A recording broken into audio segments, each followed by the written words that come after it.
Ding, ding. His name is John C.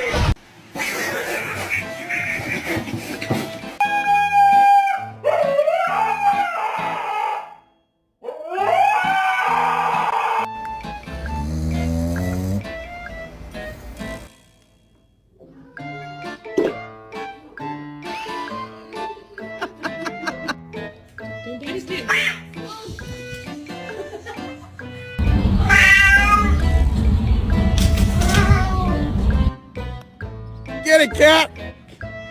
Get it! No. Yeah! Yeah!